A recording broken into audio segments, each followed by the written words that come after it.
What conditions did Edmund face inside Chateau d'If? Edmund lost all sense of time. He was fed only stale bread and dirty water. He suffered from hunger, silence, and loneliness. Dark thoughts filled his mind, and he was prepared to die.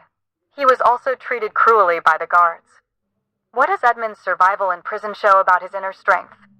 It shows that Edmund had strong determination and a powerful character. How does the prison setting increase the sense of injustice in the story?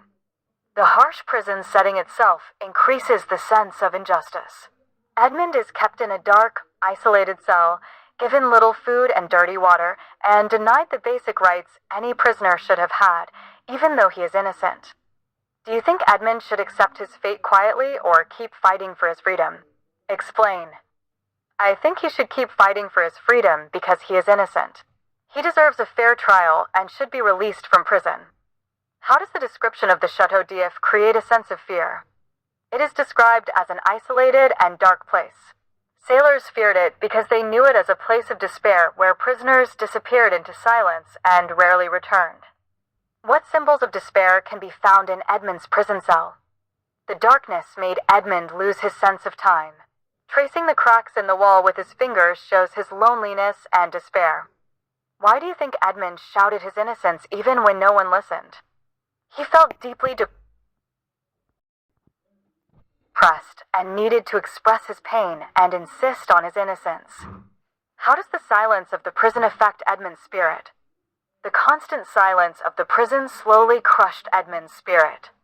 What is the importance of the scratching sound in giving Edmund hope? The scratching sound made Edmund realize that he was not alone. As a result, hope returned to his soul.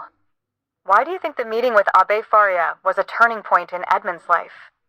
The meeting was a turning point because it helped Edmund regain hope. Before that, loneliness and silence had crushed his soul. Abbe Faria also taught him many things that later changed his life. How does Edmund's education in prison prepare him for the future? Edmund was once a simple sailor, but through education he became a knowledgeable man. This education helped shape a better future for him. What does the treasure symbolize for Edmund beyond money? The treasure symbolizes the trust Abbe Faria placed in Edmund and represents hope for a better future. How did Abbe Faria's sickness affect the bond between the two prisoners? Abbe Faria's sickness made the bond between them stronger, and Edmund even began to call him father. Because of his illness, Abbe Faria decided to tell Edmund about the hidden treasure and entrusted him with the secret.